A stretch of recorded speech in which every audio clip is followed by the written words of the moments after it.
This is the story of a woman whose life bridged continents, whose faith remained steady, and whose generosity bore fruit in spaces of prayer and peace. Daughter of Jaime and Josefina Chua Tiempo. Her name, Helen Chua Tiempo. Join us as we journey through her birth, her growth, her contributions, and the legacy she now leaves behind. Our story begins far away, in the village of Pengshan, Fujian Province, China. It was there that Helen's father, Jaime Chua Tiempo, was born in the 1900s. At a young age, Jaime migrated to the Philippines, where he learned English and Spanish under the mentorship of a Male-Hill missionary, Father Matias Bunan. In the Philippines, he met and married Josefina Coho, a woman from a cargo shipping business family who embraced Catholicism to share his journey. Helen Chua was born on December 27, 1925, the eldest of what became 7 children, into the respected Chua Tiempo family, whose story began in Iloilo, Philippines. Growing up as the eldest daughter, Helen watched her family build foundations, both material and spiritual. The business ventures of her father in shipping, real estate and mining in Iloilo and later Hong Kong shaped a cosmopolitan family life. In 1938, the family moved from the Philippines to Hong Kong, seeking new opportunities and carrying their faith with them. For Helen, these years were formative. She observed her parents' devotion, their immigrant experience, and she absorbed a global perspective from China to Philippines to Hong Kong and later Canada.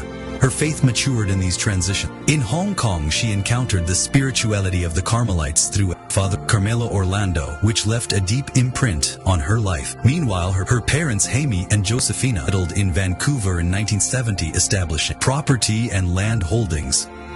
A life of generosity and vision. As Helen matured into adulthood, her life assumed a rhythm of quiet service rather than public acclaim. Her love of faith was expressed not only in her personal prayer and study but also in tangible acts of generosity. She became deeply connected to the family legacy of her parents, Jaime and Josefina, and through their memory directed gifts and projects that would benefit others. In Vancouver, where she spent many years of her life, Helen became a beacon of kindness and quiet influence. She supported numerous charities, missions, and religious initiatives, but always without seeking attention. Her generosity flowed through institutions like Vancouver Foundation and Allegra Investment Company, through which she supported countless faith-based projects, particularly those connected with the Carmelite order, which she held close to her heart. Helen's friendship with the Carmelites was not merely philanthropic, it was deeply spiritual. She admired their contemplative way of life and their mission of prayer and service,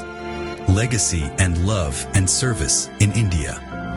Helen Chua Tiempo's generosity reached far beyond the shores of Canada. Through her deep friendship and collaboration with Reverend Father Rudolph D. Souza, OCD, she helped transform the educational and spiritual landscape of the Carmelite missions in India. Among her many contributions, several landmark projects stand as living tributes to her faith. Mount Carmel School, Kadganchi, Gulbarga, inaugurated on January 26, 2017, sponsored by Helen through her Allegra Investment Company. This school now accommodates up to 2,000 children, giving them access to quality education in a rural region.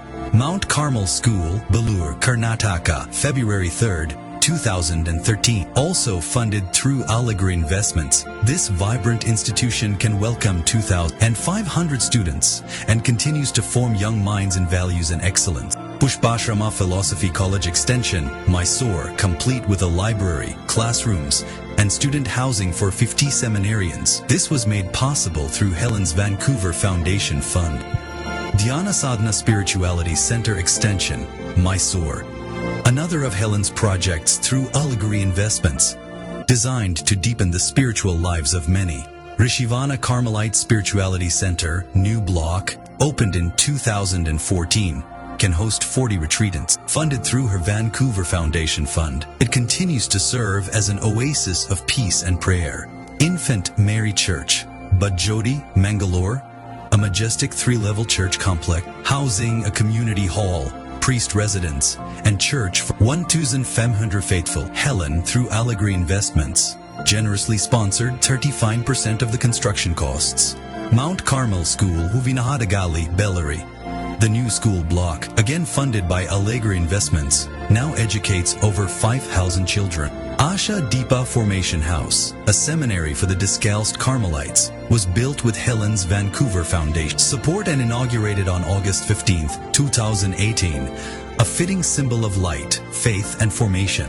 Beyond these grand structures, Helen's heart for the poor and for future priests shone brightly. She personally sponsored 250 students, board, lodging, and seminary education. The Carmelites of the Karnataka Goa province continue to express their gratitude for this remarkable woman, a true friend of the Carmel whose generosity was inspired by her faith and cherished memories. With Reverend Father Rudolph D. Souza, OCD, Helen's legacy in India is not merely one of brick and mortar, but of hope and opportunity, a living testimony of love that continues to bless thousands.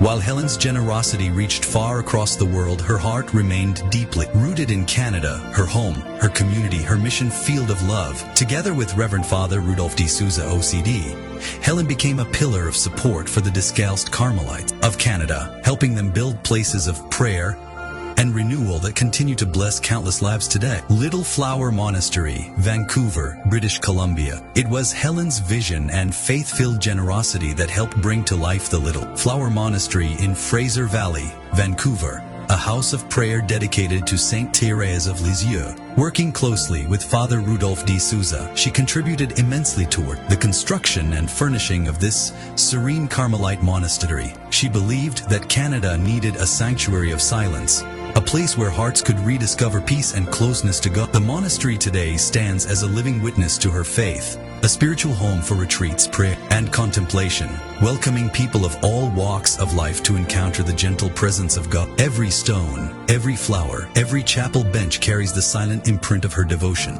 Mount Carmel Spirituality Center, Edmonton, Alberta. Helen's generosity also extended to Mount Carmel Spirituality Center in Edmonton, Alberta, another dream realized through her collaboration with Father Rudolph and the Carmelite community. The center serves as a spiritual oasis for retreats, faith formation, and community renewal. Helen's support helped develop and sustain its mission, ensuring that priests, religious, and lay faithful alike could find rest and renewal in God's presence. Her vision was simple.